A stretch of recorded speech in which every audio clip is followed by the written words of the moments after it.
Hello everyone, myself Minali Joshi from LJ Polytechnic.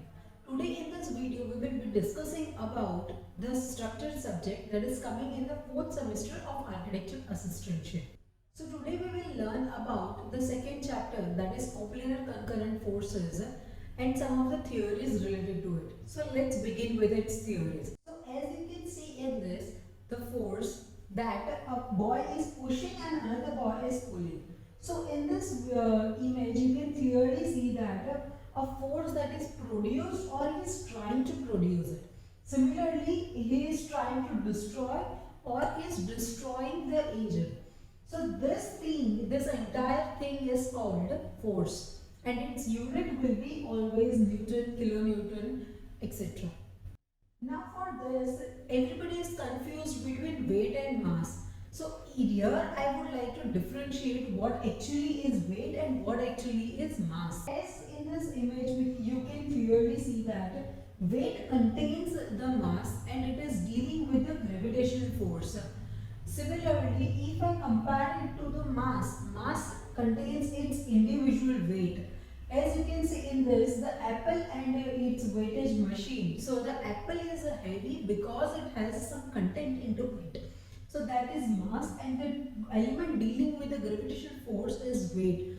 Where at the last we get the formula, that is W equals to m into g, where W indicates weight, M indicates mass, and G is for gravitational force. Let us begin with our most important and simplest law of parallelogram, where it says that there are two forces and both the forces are acting simultaneously, means one after another on a particle, and if it is acting, it has its own magnitude and direction. Magnitude means its size, and direction, it means which direction it will move. So here the two forces has its own magnitude and direction which are acting simultaneously on a particle.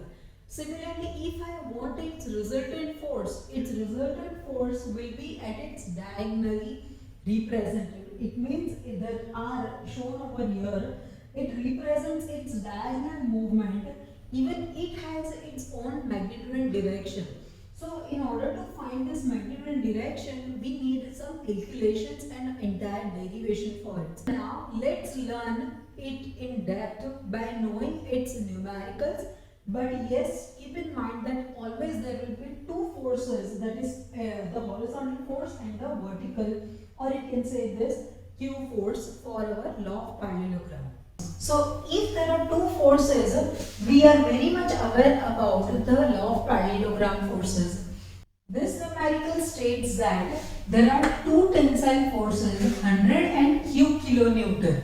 Usually for law of parallelogram, we are supposed to find its magnitude and direction, but this one is a bit different, where it states that there are two forces, 100 and Q kilonewton, making an angle between them is 90 degree. We know that always there is acute angle between the two forces, but over here it is making that is 90 degree. So if its resultant is 200 kilonewton, so here my formula will be R equals to P square plus Q square plus 2pq cos theta. Here our diagram for law of parallelogram will be something, instead of acute angle, it will be a rectangle where our R is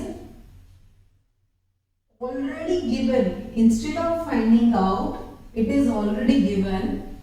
P is 100 kilonewton with angle between them is 90 degree, and this is Q. So here our R will be square root of 100 square. Q remains as it is, 2 into P.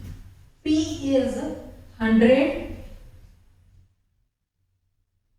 Q remains as it is, cos of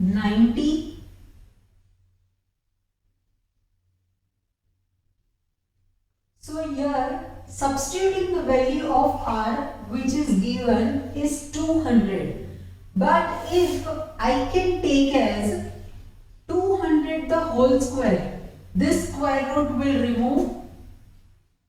So here 100 whole square plus q square, and if I get the value of cos 90, we are aware that the value of cos 90 is 0. So this entire term becomes 0. So over here it becomes easy for us, that is q square equals to 200 minus 100 square. So 200 the whole square minus 100 whole square. Substituting this value and removing this square, I get 173.10, and again it is kilo Newton. So this was the simplest and smallest sum for law of parallelogram. But it is very important for us to calculate and to find which method should be applied or which equation has to be applied, because the question neither says to find resultant nor it says to find its magnitude nor direction. So here, in order to find the value of q, we are supposed to use this formula, substitute the value of its resultant and get the value of q. So here our second force, that is q, is 173.10 kilonewton.